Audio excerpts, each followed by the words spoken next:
తత్వదర్శులైనటువంటి గురువులు ఉపదేశించిన జ్ఞానాన్ని పొందాలని భగవంతుడు పూర్వశ్లోకంలో చెప్పాడు కదా.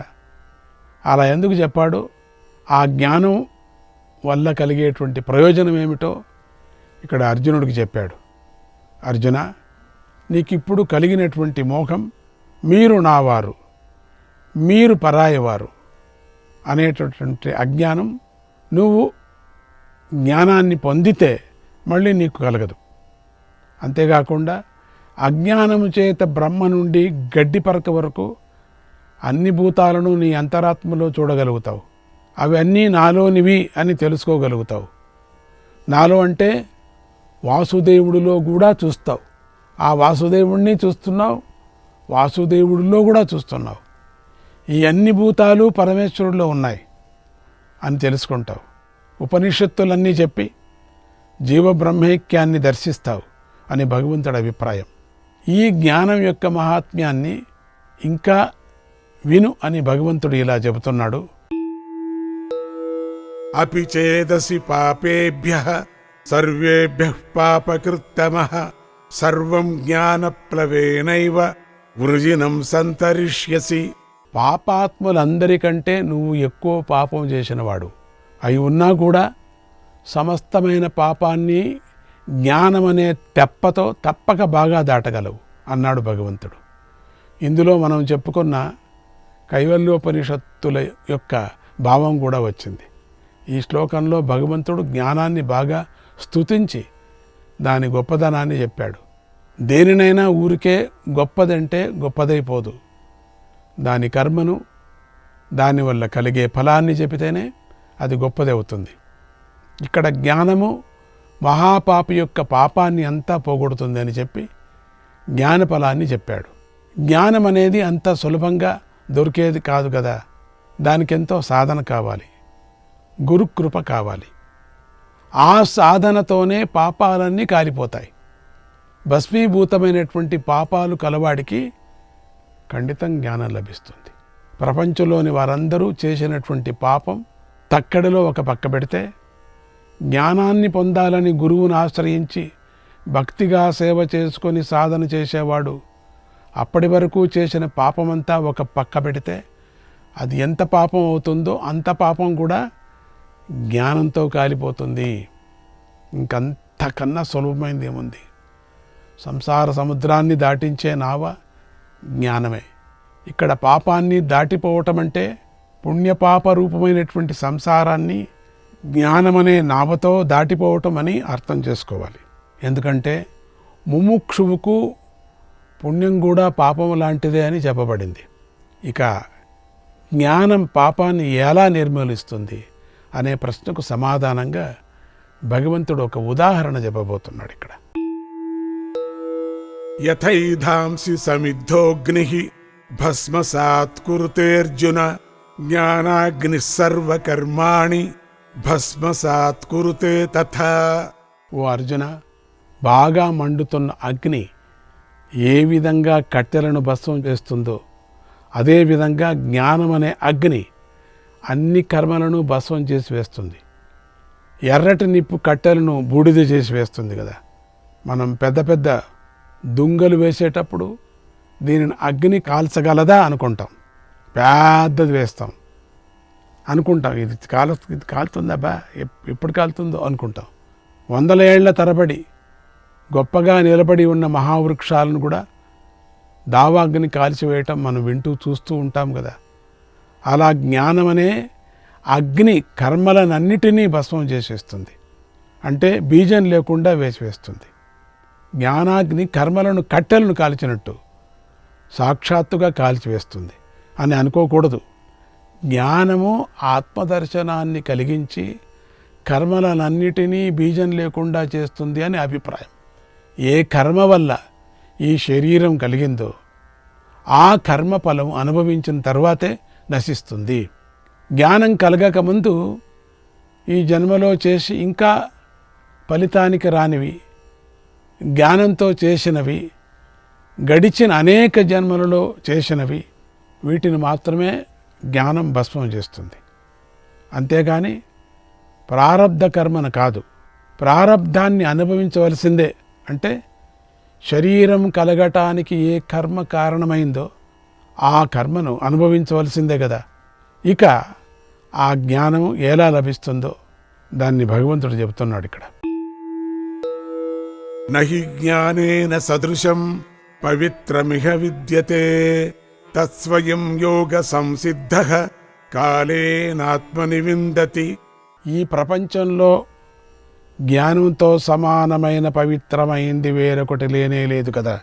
అటువంటి జ్ఞానాన్ని యోగసిద్ధి పొందినవాడు కాలక్రమంలో తన యందు స్వయంగానే పొందుతున్నాడు అన్నాడు భగవంతుడు. తన యందు తానే చేరుకుంటున్నాడు.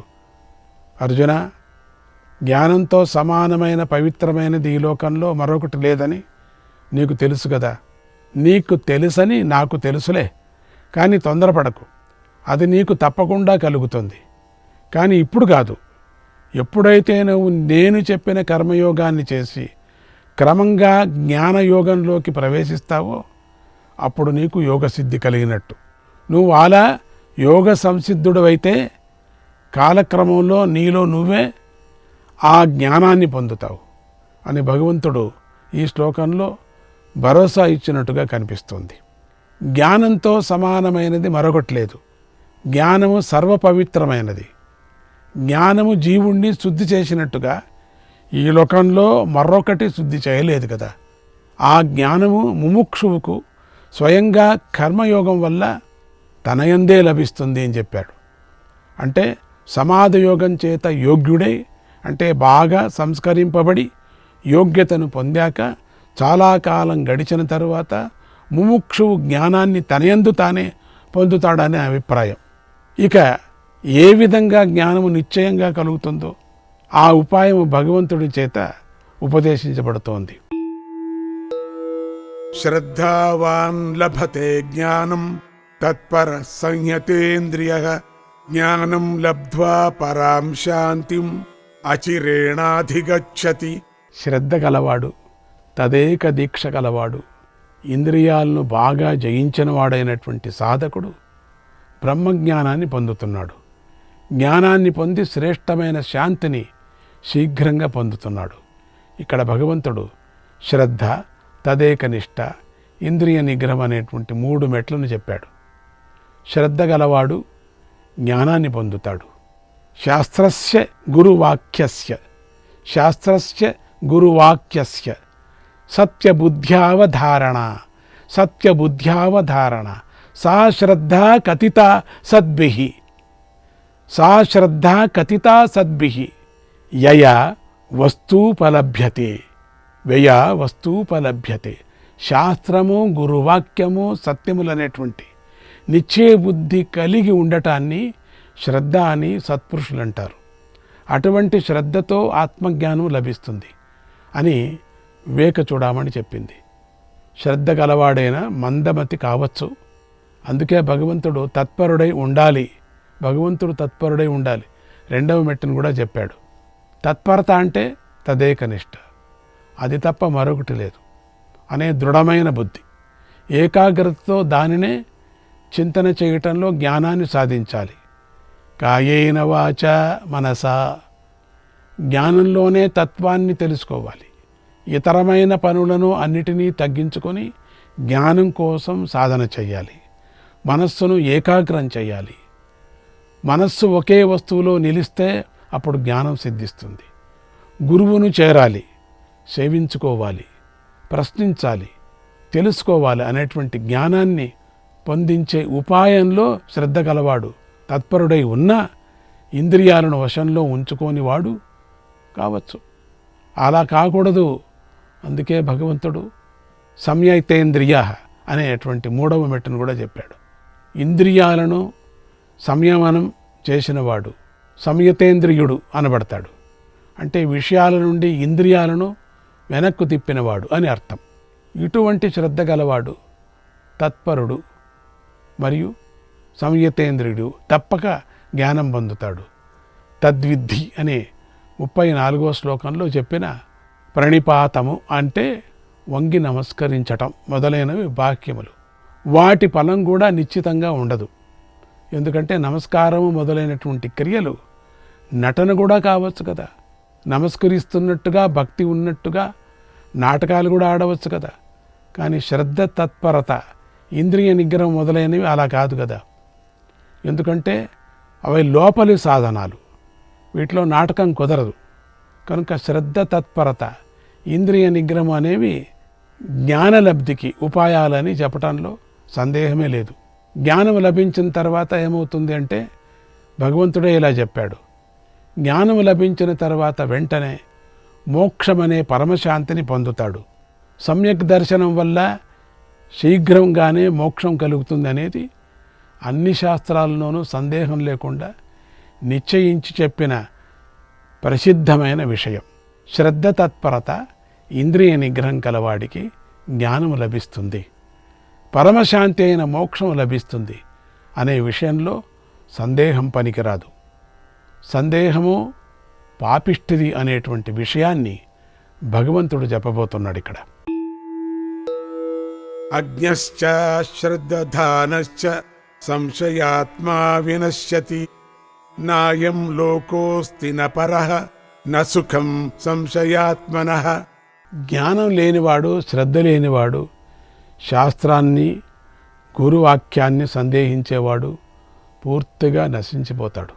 సంశయంతో నిండిన మనస్సు కలవాడికి ఈ లోకము లేదు, పరలోకము లేదు, సుఖం కూడా లేదు. అంటే నాకు వస్తుందా లేదా, ఇది నాకు అర్థమవుతుందా లేదు అనే సంశయాత్మ ఉంటే అర్థం కాదు, నాశనమైపోతావు అంతే. సంశయమే రాకూడదు. ఎందుకు రాదు? నాకు దృఢ నిశ్చయం చేసుకుంటే వచ్చేస్తుంది. అజ్ఞాని అంటే ఆత్మను తెలుసుకోనివాడు అని అర్థం. శ్రద్ధ లేనివాడంటే గురువాక్యంలోనూ శాస్త్రవాక్యంలోనూ నమ్మకం లేనివాడు అని అర్థం, దుర్యోధనుడిలాగా. సంశయాత్ముడు అంటే సందేహించే మనస్సు కలవాడు, అటువంటి వాడు నశిస్తాడు. ఆత్మను తెలుసుకోని అజ్ఞాని, గురుశాస్త్ర వాక్యాల్లో శ్రద్ధ లేనివాడు, వీరిద్దరూ కూడా నశిస్తారు. కానీ సంశయాత్ముడిలాగా కాదు, వాడు అందరిలోకి పాపిష్టివాడు. అందుకే వాడికి ఈ సాధారణ లోకము లేదు, పరలోకం కూడా లేదు, సుఖం కూడా లేదు.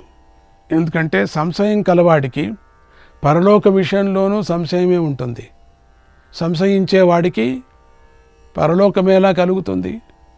కలుగదు కదా. కనుక సంశయం ఎట్టి పరిస్థితుల్లోనూ పనికిరాదు అని భగవంతుడు స్పష్టం చేశాడు. జ్ఞానిని కర్మలు బంధించలేవని భగవంతుడు మళ్ళీ చెప్పబోతున్నాడు ఇక్కడ. యోగ సన్యస్త కర్మాణం జ్ఞాన సంఛిన్న సంశయం ఆత్మవంతం న కర్మాణి నిబధ్నంతి ధనంజయ. ఓ అర్జున, పరమాత్మ దర్శనం అనేటువంటి యోగం చేత పుణ్యపాప కర్మలను సన్యసించినవాడు, జ్ఞానం చేత సంశయాలు చిన్నమైనవాడు అయిన ఆత్మనిష్ఠుడిని కర్మలు బంధించవు. కర్మలను సోమరితనము మొదలైనటువంటి కారణాల చేత విడిచిపెట్టకూడదు, యోగంతో విడిచిపెట్టాలి. పరమాత్మ దర్శనమే ఆ యోగము. అదైన తర్వాత అదంతకదే పోతాయి. అలా కర్మలను విడిచిపెట్టిన వాడే ఆత్మవంతుడు. లేదా కర్మ ఫలాలపై ఆసక్తి లేనివాడు వాటిని విడిచిపెడతాడు. అందువల్ల కర్మయోగంతో కర్మఫలాలు విడిచిపెట్టినవాడు అని కూడా చెప్పుకోవచ్చు. అంటే ఈశ్వరార్పణ బుద్ధితో కర్మ చేసినవాడు అని అర్థం. అలా కర్మ చేయగా చిత్తశుద్ధి, తద్వారా జ్ఞానం కలగగా సంశయాలను అతడు కత్తిరించి వేసుకుంటాడు. అప్పుడు ఆత్మవంతుడు అని పిలువబడతాడు. అటువంటి వాణ్ణి కర్మలు బంధించవు. ఇక జ్ఞానయోగి విషయంలో చెప్పేదేముంది? అతడు జ్ఞానం చేత, అంటే జీవబ్రహ్మలు ఒకటే అనేటువంటి జ్ఞానం చేత సంశయాన్ని తొలగించుకుంటాడు. ఇదే అప్రమత్తత. ఇటువంటి ఆత్మజ్ఞాన నిష్ఠుడిని గుణచేష్టారూపంలో కనిపించే కర్మలు ఖండితం వాడిని బంధించలేవు. అంటే అనిష్టమైన ఫలాన్ని ఇవ్వలేవు అని అర్థం. బంధించలేవు, ఇంకెక్కడిస్తాయి? కర్మయోగాన్ని అనుష్ఠానం చేయటం వల్ల చిత్తం యొక్క మలమంతా నశించిపోయి జ్ఞానం కలిగి సంశయాలు తొలగిపోయిన వాడికి ఎప్పటికీ కూడా కర్మలు బంధించవు. ఎందుకంటే ఆ కర్మలు జ్ఞానాగ్నిలో కాలిపోయి అవంతా ఉంటాయి కనుక ఆ కారణం చేత జ్ఞాన కర్మానుష్ఠాన విషయంలో సంశయం కలవాడు నశిస్తాడు అని మనం పూర్వశ్లోకాన్ని ఇక్కడ గుర్తు చేసుకోవాలి. జ్ఞానంతో అజ్ఞానాన్ని నాశనం చేసుకొని లోకహితం కోసం కర్తవ్యాన్ని చేయవలసిందిగా భగవంతుడు అర్జునుడికి ఉపదేశిస్తూ ఈ అధ్యాయాన్ని సమాప్తి చేయబోతున్నాడు. తస్మాదజ్ఞాన సంభూతం హృత్స్థం జ్ఞానాసినాత్మనః చిత్వైనం సంశయం యోగం ఆతిష్ఠోత్తిష్ఠ భారత. ఓ అర్జున, అందువల్ల నీ యొక్క హృదయంలో ఉన్నది అజ్ఞానం వల్ల పుట్టినది అయిన ఈ సందేహాన్ని జ్ఞానమనే ఖడ్గంతో నరికివేసి నిష్కామ కర్మయోగాన్ని ఆచరించు, లేచి నిలబడు అన్నాడు భగవంతుడు. అర్జునుడిని భగవంతుడు రకరకాలుగా సంబోధిస్తున్నాడు. ఇదివరకు కూడా భారత అని సంబోధించాడు. కానీ ఇక్కడ భారత అనటంలో ఒక విశేషం ఉంది. భా అంటే జ్ఞానం, రత అంటే ప్రీతి, ఆసక్తి కలవాడు అని అర్థం. అర్జున, నీకు జ్ఞానంలో ప్రీతి ఆసక్తి ఉన్నాయని నాకు తెలుసు. నువ్వు శ్రద్ధవంతుడివి, నీకు తత్పరత కూడా ఉంది. కానీ సంశయం మాత్రం తొలగలేదు. కనుక నీ హృదయంలో సంశయము అజ్ఞానం వల్ల పుట్టింది అని తెలుసుకో. దానిని జ్ఞానంతో పోగొట్టుకో. అప్పుడు నేను చెప్పిన కర్మయోగాన్ని ఆచరిస్తావు, దానితో బాగుపడతావు అని భగవంతుడు ఉపదేశించాడు. అవివేకం కలిగి హృదయంలో అంటే బుద్ధితో తిష్ట వేసుకున్న పాపిష్టిదైన సంశయాన్ని జ్ఞానమనే కత్తితో నరికివేయాలి. శోకము, మోహము మొదలైన దోషాలు తొలగించే ఆత్మదర్శనమే జ్ఞానము, అదే కత్తి. ఆత్మజ్ఞానమనే కత్తితో సంశయాన్ని నరికివేసుకోవాలి. సంశయము ఆత్మ విషయం కనుక జ్ఞానము ఆత్మజ్ఞానమే అవుతుంది. అక్కడ ఒకరి సంశయాన్ని మరొకరు ఛేదించలేరు కదా. అందుకే భగవంతుడు నీ హృదయంలో ఉన్నటువంటి సంశయాన్ని నువ్వే కత్తిరించుకో అని చెప్పాడు. సంశయం కలవాడిని సంశయమే సర్వనాశనం చేస్తుంది. ఆ సంశయాన్ని కత్తిరించగలిగేదే ఏమిటది? జ్ఞానం, కత్తి. ఆ జ్ఞానము నిష్కామ కర్మను ఆచరిస్తే క్రమంగా సిద్ధిస్తుంది. అందువల్ల అర్జున, లేచి నీ కర్తవ్యమైనటువంటి యుద్ధాన్ని చెయ్యి అని భగవంతుడు బోధించాడు. ఇది శ్రీమద్భగవద్గీతాసు ఉపనిషత్సు బ్రహ్మ విద్యాయాం యోగశాస్త్రే శ్రీకృష్ణార్జున సంవాదే జ్ఞానయోగో నామ చతుర్థోధ్యాయః.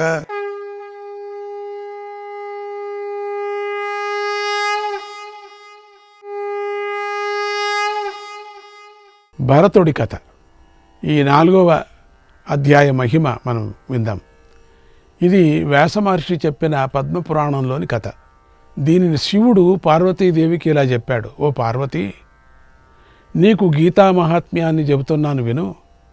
ఇది భగవద్గీతలోని 4వ మహిమ. ఇది పూర్వం కొంతమంది కన్యలు శాపం వల్ల రేగు చెట్లయిపోయారు.